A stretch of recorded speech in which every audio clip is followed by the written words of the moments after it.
Township State. And welcome to another Tech Tip Tuesday into with your host, Robert McWilliams. Today's tip will be covering using the Find and Replace feature in Microsoft Word.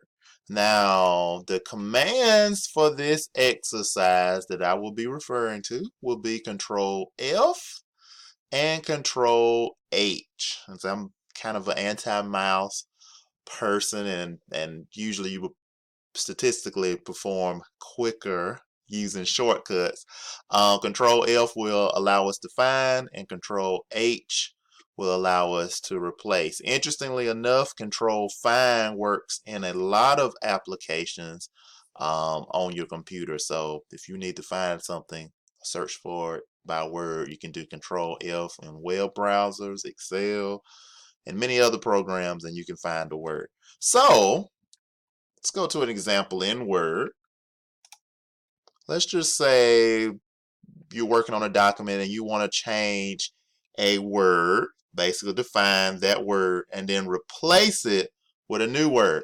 Now this is a survey that was designed 10 years ago with Blackboard in mind. So let's just say I want to use this exact same survey, but I want to change Blackboard to Canvas, but not by manually going through each and every Blackboard word and erasing it and then typing it. So what we can do, just for an example, Control F will allow us to find, and of course it tells us that there are 6 results for Blackboard.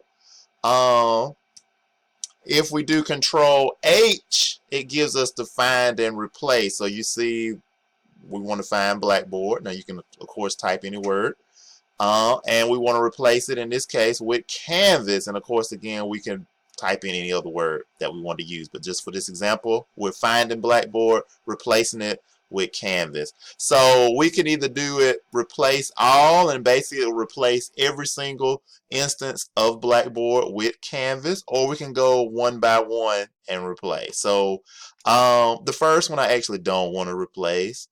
First question. So we're going to find next. So that one we do not want to replace. So the next one we do want to replace. So we click replace and you see it turn from Blackboard to Canvas. We're going to do the same. And again, and again, and again. So of course it's finished searching the document. And so in essence, that's an easy way. And of course this was just a 1-page, 2-page document. But if you're working in a very lengthy document and you need to change a word from one word to another, the find and replace feature is very, very, very handy. So in essence, that is this week's Tech Tip Tuesday. Thank you so much for watching.